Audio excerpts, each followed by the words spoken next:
नमस्कार, जोहार। मैं याचना जायसवाल, आप देख रहे हैं न्यूज झारखंड। चलिए जानते हैं सुबह से लेकर शाम तक की झारखंड की तमाम बड़ी खबरों को। हेमंत सोरेन की याचिका पर अब 27 फरवरी को सुनवाई। हाईकोर्ट ने ईडी को एक बार में बात रखने को कहा। 12 फरवरी को रिमांड भी खत्म। झारखंड के पूर्व सीएम हेमंत सोरेन की याचिका पर रांची हाईकोर्ट में आज सुनवाई की गई। हाईकोर्ट ने ईडी को एक बार में अपनी बात रखने को कहा है। इस मामले में अगली सुनवाई अब 27 फरवरी को की जाएगी। हेमंत सोरेन की ओर से सुप्रीम कोर्ट के सीनियर एडवोकेट कपिल सिब्बल, झारखंड के महाधिवक्ता राजीव रंजन और अधिवक्ता पीयूष चित्रेश ने पक्ष रखा।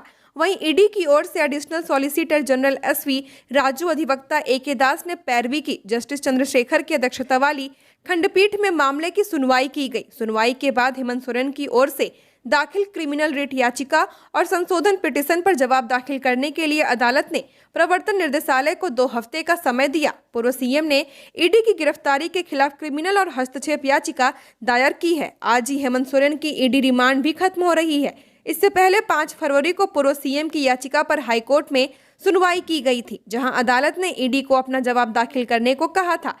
इसके लिए प्रवर्तन निर्देशालय को 9 फरवरी तक का समय दिया गया था। हेमंत सोरेन की ओर से सुप्रीम कोर्ट के सीनियर एडवोकेट कपिल सिब्बल पक्ष रखेंगे, जबकि ईडी की ओर से सीनियर एडवोकेट अमित कुमार दास पेश होंगे। याचिका की सुनवाई जस्टिस एस चंद्रशेखर और जस्टिस अरुण कुमार राय की खंडपीठ में की जाएगी।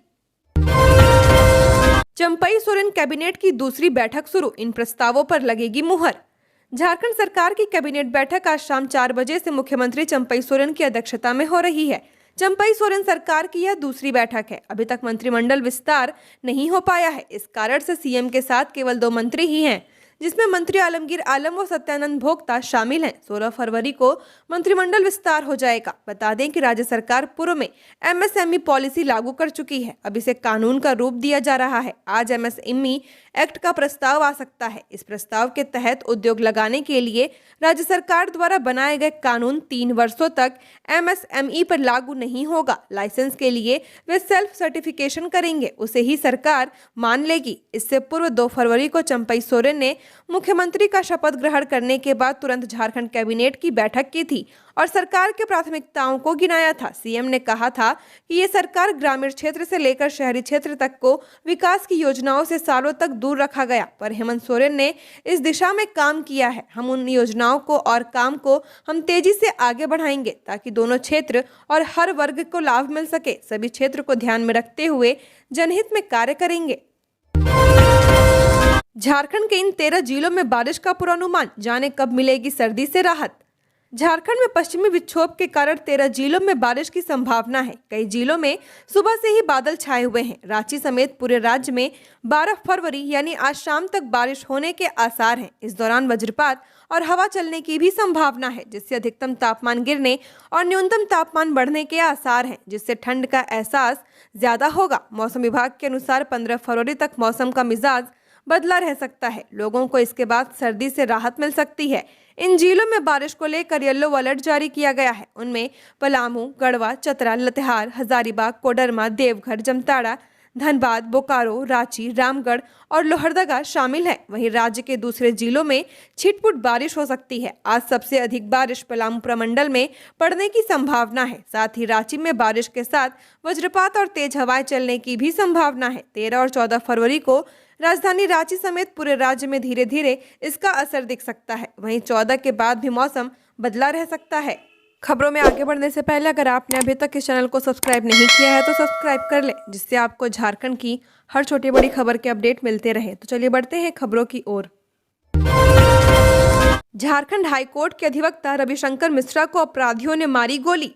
झारखंड हाईकोर्ट के अधिवक्ता रविशंकर मिश्रा को अपराधियों ने गोली मार दी है। यह घटना रविवार देर रात सुखदेव नगर थाना क्षेत्र के चूना भट्टा स्थित संस्कृत विद्यालय वाली गली की है, जहां देर रात घर लौट रहे अधिवक्ता को अज्ञात अपराधियों ने गोली मारकर घायल कर दिया। फायरिंग में जख्मी अधिवक्ता रविशंकर मिश्रा को इलाज के लिए एक निजी अस्पताल में भर्ती कराया गया है। जानकारी के अनुसार झारखंड हाईकोर्ट के अधिवक्ता रविशंकर मिश्रा सुखदेव नगर थाना क्षेत्र के चूना भट्टा स्थित संस्कृत विद्यालय वाली गली में रहने वाले अपने क्लाइंट से मिलने के लिए गए थे। क्लाइंट से मिलने के बाद रविवार देर रात वह सुखदेव नगर थाना क्षेत्र स्थित अपने घर के लिए निकले थे, तभी कुछ अपराधियों ने उन पर गोली चला दी। अधिवक्ता रविशंकर मिश्रा को कमर के नीचे गोली लगी और वो जमीन पर गिर पड़े। गोली मारने के बाद सभी अपराधी मौके से फरार हो गए। वहीं गोली की आवाज सुनकर आसपास के लोग इकट्ठा हो गए और मामले की जानकारी सुखदेव नगर पुलिस को दी। सूचना पाकर सुखदेव नगर थाना की पुलिस मौके पर पहुंची और तुरंत घायल अधिवक्ता को अस्पताल भेजा।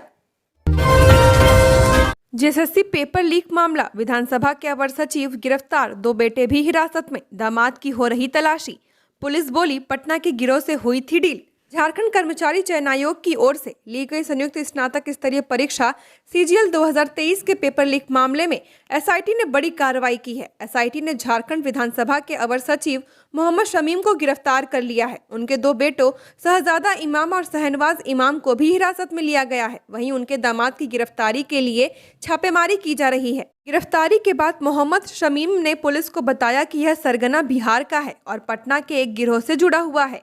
गिरोह के लोग उम्मीदवारों को फंसाकर उनसे 27 से 30 लाख रुपए में डील करते थे। पुलिस के मुताबिक मोहम्मद शमीम खुद 2 लाख रुपए रखकर बाकी पैसा सरगना को पहुंचा देता था। शहजाद इमाम और शहनवाज इमाम भी इस काम में पिता की मदद करते थे।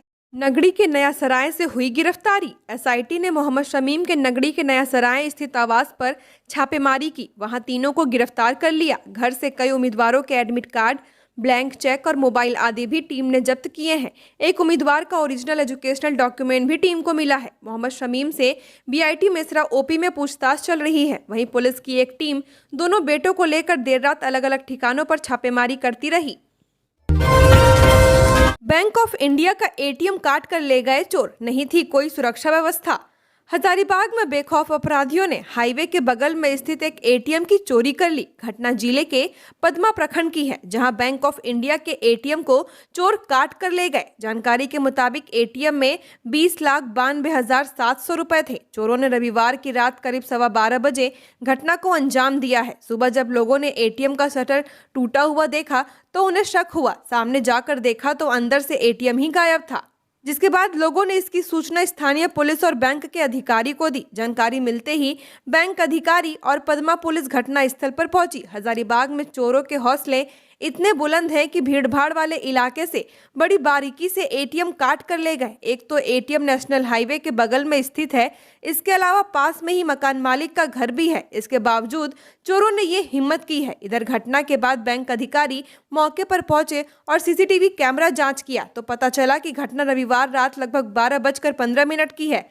चोरों ने सीसीटीवी कैमरे को कपड़े से ढक दिया था, जिसके कारण कुछ रिकॉर्ड नहीं हो पाया है। शाखा प्रबंधक ने पदमा ओपी पुलिस को लिखित आवेदन देकर मामला दर्ज कराया है, जिसमें उन्होंने बताया कि एटीएम में 20,92,700 रुपए थे। मालूम हो कि एटीएम में इतनी बड़ी रकम होने के बाद भी यहाँ सुरक्षा की कोई व्यवस्था नहीं थी। न ही पदमा ओपी पुलिस की तरफ से किसी तरह की सुरक्षा व्यवस्था थी और न ही एटीएम की तरफ से किसी सिक्योरिटी गार्ड को तैनात किया गया था।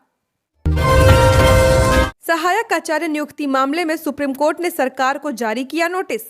झारखंड के सहायक आचार्य नियुक्ति मामले की आज सुप्रीम कोर्ट में सुनवाई हुई। यह सुनवाई परिमल कुमार और ओआरएस बनाम स्टेट ऑफ झारखंड के बीच थी। अधिवक्ता अमृतांश वत्स ने अभ्यर्थियों का पक्ष रखा। सुप्रीम कोर्ट ने झारखंड सरकार को नोटिस जारी किया है। यह सुनवाई भाषा को लेकर थी। इसे लेकर एक एसएलपी दायर किया गया है। दरअसल झारखंड हाईकोर्ट ने सीटेट पास अभ्यर्थियों के लिए नियुक्ति का रास्ता साफ कर दिया है, जो हिंदी और इंग्लिश का ज्ञान रखते हैं, जबकि जेटेट पास अभ्यर्थियों ने झारखंड के एक क्षेत्रीय भाषा को पढ़ा है। मामले की अगली सुनवाई 2 सप्ताह बाद होगी। फिलहाल तारीख मुकर्रर नहीं किया गया है। सुरक्षा बलों ने चारों ओर से घेरा, कमजोर पड़े नक्सली। झारखंड में फिलवक्त 1 करोड़ रुपए के 4 इनामी नक्सली हैं। इनमें माओवादी पोलित ब्यूरो सदस्य मिसिर बेसरा, केंद्रीय कमेटी सदस्य पतिराम मांझी, असीम मंडल व केंद्रीय कमेटी सदस्य विवेक उर्फ प्रयाग मांझी शामिल हैं। मिसिर बेसरा, पतिराम मांझी और असीम मंडल पश्चिम सिंहभूम जिले के सारंडा वन क्षेत्र अंतर्गत छोटा नागरा व जराय केला थाना क्षेत्र के जंगली क्षेत्र बलिवा व मरांग पोंगा के 50 स्क्वायर किलोमीटर क्षेत्र में दस्ते के साथ मौजूद हैं। इनके पास AK-47, इंसास SLR, LMG सहित कुल 60 हथियार मौजूद है। वहीं सुरक्षा व सुरक्षा बलों को नुकसान पहुंचाने के लिए जगह जगह नक्सलियों द्वारा क्षेत्र में IED बम भी लगाया गया है। लेकिन 3 शीर्ष नक्सलियों के सशक्त नेतृत्व के बाद भी नक्सली सुरक्षा बलों से आमने सामने की लड़ाई नहीं लड़ पा रहे हैं। सुरक्षा बल इन्हें घेरे हुए हैं। अभियान से जुड़े अधिकारी बताते हैं कि पहले एक शीर्ष नक्सली के साथ दस्ता में 100 सदस्य रहते थे, यानी यहाँ 300 सदस्य होने चाहिए थे। लेकिन फिलहाल इनके साथ 60 हथियारबंद और 10 सामान ढोने और खाना बनाने वाले लोग हैं। इनके पास लड़ने के लिए जरूरत के मुताबिक कारतूस भी नहीं है। यही वजह है कि ये लगातार एक जगह से दूसरी जगह भागे फिर रहे हैं। धनबाद में JMM नेता के ठिकानों पर ईडी की छापेमारी। धनबाद में ईडी की छापेमारी चल रही है। बताया जा रहा है कि JMM नेता अमितेश सहाय के ठिकानों पर छापेमारी जारी है। जानकारी के मुताबिक ट्रांसफर पोस्टिंग से जुड़े मामले में यह छापेमारी हो रही है। ईडी की टीम सुबह 7 बजे पहुंची थी। बीते दिनों आर्किटेक्चर विनोद सिंह का चैट वायरल हो रहा था। कहा जा रहा है कि उसी चैट से अमितेश सहाय का कोई कनेक्शन है। यह भी जानकारी मिल रही है कि ईडी की टीम छापेमारी कर लगभग 1 बजे निकल चुकी है। आंगनबाड़ी सेविका सहायिकाओं ने आंदोलन करने की चेतावनी दी। झारखंड प्रदेश आंगनबाड़ी वर्कर्स यूनियन के तत्वाधान में रविवार को आंगनबाड़ी सेविका और सहायिकाओं का महासम्मेलन किया गया।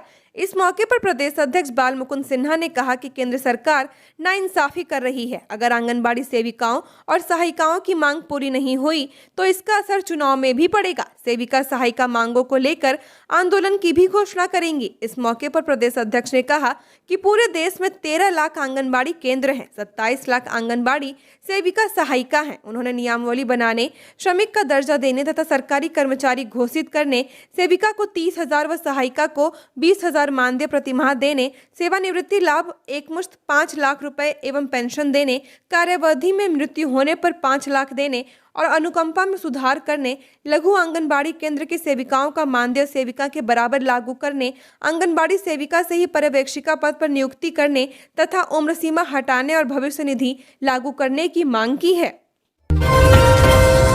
आपसी विवाद में पति ने पत्नी की पत्थर से कोचकर की हत्या। वारदात के बाद पति फरार। पाकुड़ जिले के लिट्टीपाड़ा प्रखंड के बड़ा चटकम पहाड़ में एक पति ने अपनी पत्नी की पत्थर से कुचलकर हत्या कर दी। हत्या के पीछे का कारण आपसी विवाद बताया जा रहा है। घटना रविवार देर रात की है। सूचना मिलते ही सोमवार को सिमलोंग OP प्रभारी अपनी टीम के साथ गांव पहुंचे और शव को कब्जे में लेकर पोस्टमार्टम के लिए सदर अस्पताल भेज दिया। घटना के बाद गांव में मातम छा गया है। प्राप्त जानकारी के अनुसार बीते रविवार की देर रात जयचंद पहाड़िया मुखरी गांव में मेला देखने गए थे और जब वापस आए तो उनकी पत्नी बहती पहाड़िन घर में नहीं मिली। जयचंद ने अपनी पत्नी की काफी खोजबीन की, जिसके बाद वह मिली। इसके बाद दोनों के बीच विवाद हो गया। दोनों के बीच विवाद इतना बढ़ गया कि जयचंद ने अपनी पत्नी पर पत्थर से हमला कर दिया। घटना में बहती की मौत हो गई। घटना को अंजाम देने के बाद आरोपी पति फरार हो गया। ग्रामीणों ने इसकी सूचना सिमलोंग OP की पुलिस को दी। सूचना मिलते ही पुलिस पहुंची और जांच में जुट गई। जमशेदपुर में बाइक चोर गिरोह के 5 युवक गिरफ्तार, 19 वाहन बरामद।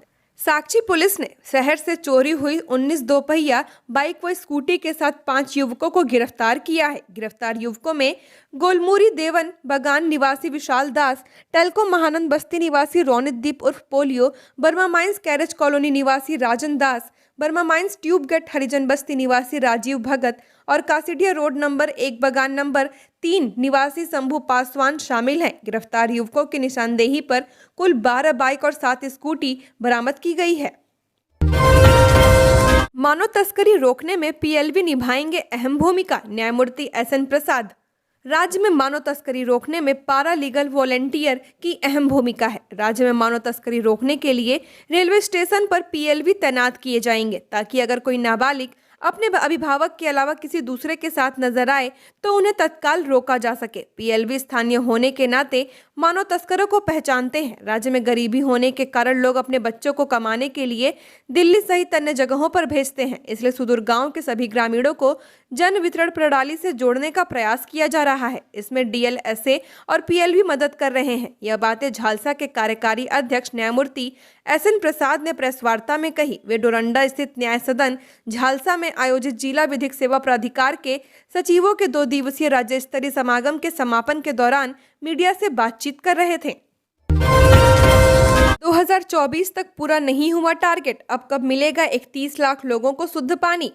राज्य के ग्रामीण इलाकों के सभी घरों में व्यक्तिगत घरेलू नल कनेक्शन के माध्यम से शुद्ध पेयजल उपलब्ध कराने में झारखंड की स्थिति काफी खराब है। सबसे खराब स्थिति संथाल परगना के जिलों की है। इनमें 4 जिले साहिबगंज, जामताड़ा, गोड्डा और पाकुड़ हैं। दिसंबर 2024 तक राज्य के सुदूर ग्रामीण इलाकों के 62.04 लाख घरों तक जल पहुंचाना था, लेकिन 8 फरवरी 2024 तक सिर्फ 30,84,000 घरों तक ही जल पहुंच पाया है। यह कुल लक्ष्य का कुल 49.72% ही है। योजना की बदहाल स्थिति को देख अब अप्रैल 2026 तक का नया लक्ष्य रखा गया है। ग्रामीण इलाकों के घरों तक शुद्ध पेयजल पहुंचे, इसके लिए केंद्र सरकार 15 अगस्त 2019 को जल जीवन मिशन योजना लेकर आई थी। इस योजना को सभी राज्यों में लागू किया गया था। आगामी लोकसभा चुनाव के मद्देनजर 100 पुलिस अधिकारियों का जिला तबादला।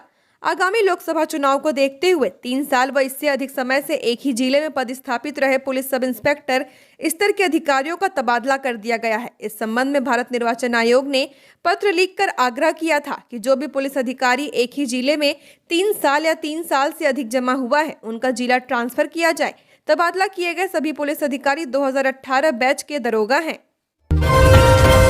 पत्थर लदे हाईवा ने 2 लोगों को कुचला, मौके पर ही दोनों की मौत।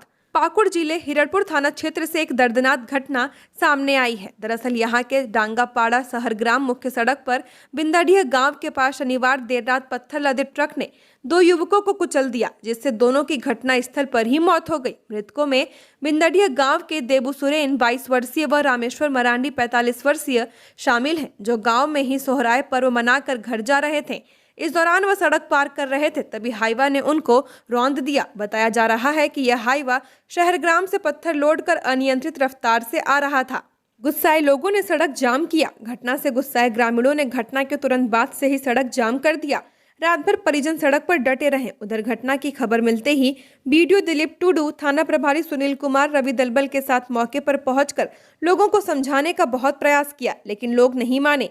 अंततः पारिवारिक लाभ सहित अन्य सरकारी योजनाओं का लाभ दिलाने के आश्वासन पर रविवार सुबह जाम हटाया गया। आश्वासन के बाद जाम हटा। पुलिस ने शव को कब्जे में लेकर पोस्टमार्टम के लिए पाकुड़ भेज दिया। थाना प्रभारी सुनील कुमार रवि ने बताया कि दुर्घटना मामले में परिवार वालों को आश्वासन देने के बाद सड़क जाम हटाया गया है। गिरिडीह में 9 साइबर अपराधी गिरफ्तार, नौकरी के नाम पर लगाते थे चूना। साइबर अपराध के खिलाफ गिरिडीह पुलिस ने एक बार फिर बड़ी कार्रवाई की है। पुलिस ने साइबर अपराध में संलिप्तता के आरोप में 9 लोगों को गिरफ्तार किया है। ये नौकरी दिलाने का झांसा देकर और बजाज फाइनेंस का बैंक अधिकारी बनकर लोगों को चूना लगाते थे। इनके पास से 25 mobile phone, 28 SIM card, 23 ATM card, 17 bank passbook, 4 pan card और 13 आधार कार्ड बरामद किए गए हैं। जमशेदपुर में 1 दर्जन इंस्पेक्टर की पोस्टिंग, रामबाबू मंडल बने एमजीएम थानेदार। जमशेदपुर में 1 दर्जन इंस्पेक्टर की पोस्टिंग की गई है। एसएसपी किशोर कौशल ने इसे संबंधित आदेश जारी कर दिया है। मधुसूदन डे को घाटशिला, रामबाबू मंडल को एमजीएम, निरंजन कुमार को मानगो, नित्यानंद प्रसाद को जुगलसाई, संजय कुमार मालविया को गोलमुरी, कुमार सरयू आनंद सोनारी, प्रवेश चंद्र सिन्हा को बागबेड़ा, शैलेंद्र को टेल्को, उमेश कुमार ठाकुर को बिष्टुपुर, आलोक कुमार दुबे को बर्मा माइंस, राकेश कुमार सिंह को आजाद नगर और फैज अहमद को परसुडिया का थानेदार बनाया गया है। कांग्रेस की बैठक से पहले प्रभारी ने कहा, बाद में कोई यह न कहे कि हमसे पूछा ही नहीं गया। झारखंड कांग्रेस के प्रभारी गुलाम अहमद मीर आज रांची एयरपोर्ट पहुंचे। वहां मीडिया ने उनसे आज की लोकसभा चुनाव योजना बैठक को लेकर पूछा तो उन्होंने कहा कि यह रूटीन मीटिंग है। चाहे कोई भी चुनाव हो, उससे पहले प्रदेश कांग्रेस कमेटी की व्यवस्था है कि स्टेट लेवल इलेक्शन कमेटी के साथ बैठक होती है। इस बैठक में लोकसभा सीटों को लेकर कमेटी के साथ चर्चा की जाती है। इसमें सीटों की पारदर्शिता को लेकर बात की जाती है। इसके बाद यह निर्णय सेंट्रल कमेटी को भेजा जाता है, ताकि कल को कोई यह न कहे कि हमसे तो पूछा ही नहीं गया। मंत्रिमंडल विस्तार को लेकर जब उनसे पूछा गया कि क्या कांग्रेस की तरफ से समय लिया गया, तो प्रभारी ने कहा कि कांग्रेस हमेशा से तैयार है। चंपई सोरेन के मुख्यमंत्री बनने के बाद ही मैं यहाँ से जब मैं गया था, तभी मैंने कहा था कि मुख्यमंत्री जिस दिन कहेंगे मंत्रिमंडल विस्तार करने को, हम उस दिन मंत्री का नाम देने को तैयार हैं। सही समय आने पर हम तुरंत बता देंगे कि कौन इस बार मंत्रिमंडल में शामिल होगा। झारखंड में राहुल गांधी के कार्यक्रम को लेकर उन्होंने कहा कि दूसरे चरण यानी गढ़वा के कार्यक्रम को लेकर पूरी तैयारी कर ली गई है। अब तक वह जिस भी जिले से होकर गुजरे हैं वह काफी अच्छा रहा है। झारखंड के लोगों ने बहुत समर्थन किया है। यात्रा काफी सफल रही है। लोगों ने पार्टी के ऊपर उठकर सोचा और यात्रा को खूब प्यार दिया। प्रभारी को रिसीव करने प्रदेश अध्यक्ष राजेश ठाकुर, पूर्व केंद्रीय मंत्री सुबोध कांत सहाय, रांची जिला अध्यक्ष कुमार राजा, पूर्व मंत्री बादल पत्रलेख, पूर्व मंत्री बन्ना गुप्ता मौजूद थे। झारखंड की और खबरों के लिए बने रहिए हमारे साथ। हमारे चैनल न्यूज़ झारखंड पर चैनल को सब्सक्राइब करें, साथ बेल आइकन को प्रेस करें। नमस्कार।